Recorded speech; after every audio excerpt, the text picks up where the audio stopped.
acara terbaru kita Balai Pustaka, yaitu Ngoceh Buku. Nah, Ngoceh Buku ini punya tagline, yaitu ngobrol ceria hari ini tentang buku. Mungkin bisa dibantu oleh dua narasumber kita ya pada hari ini untuk tagline-nya. Ngoceh Buku, ngobrol ceria hari ini tentang buku.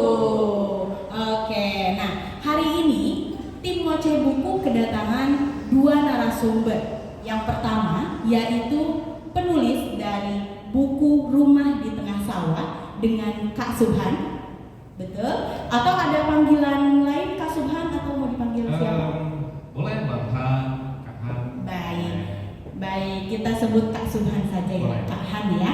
Oke, dengan Kak Han sebagai penulis. Kemudian ada ilustrator cover dari Rumah di Tengah Sawah, yaitu dengan Kak Afia, betul? Betul. Iya. Nah, untuk selanjutnya yaitu kita akan berbincang-bincang atau mengulik secara mendalam dengan waktu yang singkat ya untuk di program Ngoceh Buku kali ini.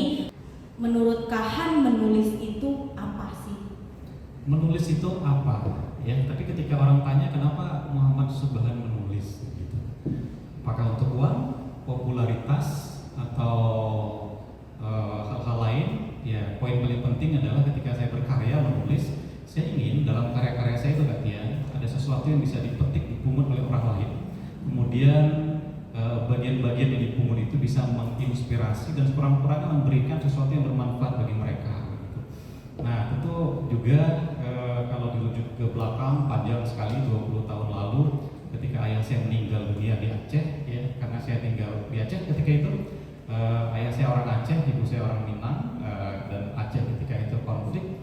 Ketika ayah meninggal, otomatis saya menjadi tulang punggung keluarga. Kemudian saya bawa ibu, adik merantau ke Padang. Saya kuliah di Padang. Nah, ketika itu, ketika pintu-pintu perusahaan, toko dan lain sebagainya tutup, instansi tutup karena baru tamat SMA, belum punya skill dan lain sebagainya.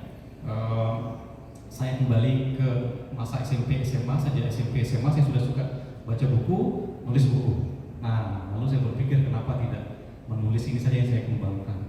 Nah, ketika saya mulai fokus di situ, ternyata Allah Tuhan itu memberikan saya jalan. Ya, Muhammad Subhan, kamu berbakat menulis. Lalu saya kirimlah tulisan-tulisan ke koran, surat kabar, ke majalah. Alhamdulillah ditolak ketika itu. Oke, kemudian saya kirim lagi sampai suatu hari karya saya beberapa dimuat dan saya termotivasi untuk terus menulis sampai hari ini. Jadi untuk sampai pada titik ini saya menjalani lebih kurang proses 10 tahun. Nah, 10 tahun ya. Kak Fia untuk menjadi seorang ilustrator handal, dia juga melalui proses yang panjang ya, nggak tiba-tiba simsalabim abrakadabra jadi cover Rumah Tengah Sawah, tidak. Nah, ini cover ini ketika Pak Jun ya, Uniani kirim ke saya itu ada beberapa cover banyak, 1, 2, 3, 4, 5. Akhirnya terpilihlah karya Kak Fia ini. Jadi menulis adalah sesuatu yang membuat saya terinspirasi dan mudah-mudahan dari tulisan saya itu bisa menginspirasi banyak orang. Amin, amin. Betul ya, berarti tidak semata-mata langsung jadi gitu ya Kak Han. Jadi menulis itu butuh proses. Tidak langsung menjadi sebuah kue. Berarti kalau kita membuat kue ya, betul, harus diadon dulu, harus diuleni dulu, baru akan menjadi kue yang enak seperti itu ya. Nah, oke, mungkin Kak Afia bisa memberikan insight lain menulis itu atau maksudnya membuat cover, ilustrasi cover itu apa sih? Kalau menurut saya, karena saya basisnya ilustrator ya, membuat cover itu lebih ke menunjukkan sepotong ceritanya kepada pembaca, tapi agar pembaca itu mau gitu membaca isinya. Dan di Rumah Tengah Sawah ini saya menampilkan vibes yang bikin teman-teman pembacanya merasa damai gitu di depannya, dengan saya menampilkan dua tokoh di situ, tokoh Agam dan juga tokoh Gondang lagi main layang-layang gitu, biar orang-orang ketika melihat, wah apa nih di dalamnya, kenapa ngelihatnya jadi sejuk ya gitu. Oke, baik. Nah, berbicara terkait Agam nih, Kak Han, boleh bisa ceritakan atau berikan deskripsi singkat sinopsis dari buku Rumah di Tengah Sawah ini? Jadi Rumah Tengah Sawah ini punya histori yang panjang juga ya. Jadi ayah dan ibu saya waktu gadisnya dia merantau ke Medan, Sumatera Utara. waktu masih bujangnya merantau dari Aceh ke Medan. Bertemulah mereka di situ, kemudian saya lahir di situ. Nah, jadi saya numpang lahir di Medan. Nah, tinggalnya itu di rumah tengah sawah. Jadi ada sebuah kawasan Tembung itu di Medan, Tembung Sumatera Utara itu sebelum gedung-gedung besar megah hari ini berdiri di sana, seperti pada Jakarta hari ini, ya itu dulu hamparan sawah yang sangat luas kan. Nah, saya di situ masih sempat menangkap belut di pematang sana, gitu. Mancing ikan lele, ikan gabus, kemudian di tengah lapang yang sangat luas ditiup oleh sepoi angin yang asik gitu ya. Sambil angin main layangan, kemudian masih ya mencari pohon-pohon petai ya, yang kecil itu ke sebuah tempat di sana. Nah, novel ini saya angkat tentang persahabatan 3 orang anak. Di situ ada Agam, Bondan, dan Anton.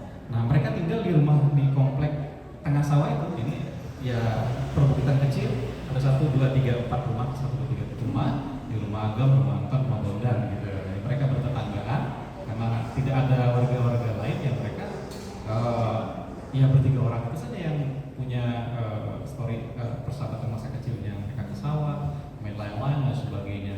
Nah, tapi di situ ya ada nilai-nilai moral ya, ada bagaimana mereka bisa hormat pada orang tua, guru, tolong menolong dan lain sebagainya. Jadi untuk bacaan literasi, novel ini sangat recommended dan cocok untuk anak-anak membaca usia SD, SMP, dan SMA karena ada muatan-muatan atau nilai edukasi literasi. Edukasi literasi ya terkait untuk remaja ya. Remaja. Baik. Nah, untuk proses kreatif nih Kak Han, bagaimana sih proses penulisan novel di Rumah di Tengah Sawah ini dari awal sampai dengan jadinya? Oke, jadi kalau nulisnya itu paling membutuhkan waktu lebih kurang 5-6 bulan kan, 5-6 bulan nulis terus gitu kan. Tapi sebenarnya novel ini sudah saya niatkan itu pada tahun 2011 terbit. 2011. Karena 2010 novel saya itu judulnya Rinai Kabuk Segala. Novel pertama, tapi 2011 gagal terbit. Kemudian 14, 15 dan lain sebagainya. Sampai panjang gitu ya. Tapi saya tekadkan bahwa novel ini harus terbit gitu. Nah, sampai akhirnya bisa terbitkan di Balai Pustaka juga. Baik. Nah, terkait penulisan Kak Han, adakah hambatan yang paling mengganggu atau menghambat penulisan novel Rumah di Tengah Sawah ini? Sepanjang proses penulisan 5-6 bulan itu tidak ada hambatan berarti, tapi walaupun demikian proses yang paling berat dihadapi oleh seorang penulis adalah ketika dia harus membaca ulang naskahnya, begitu, harus membaca ulang.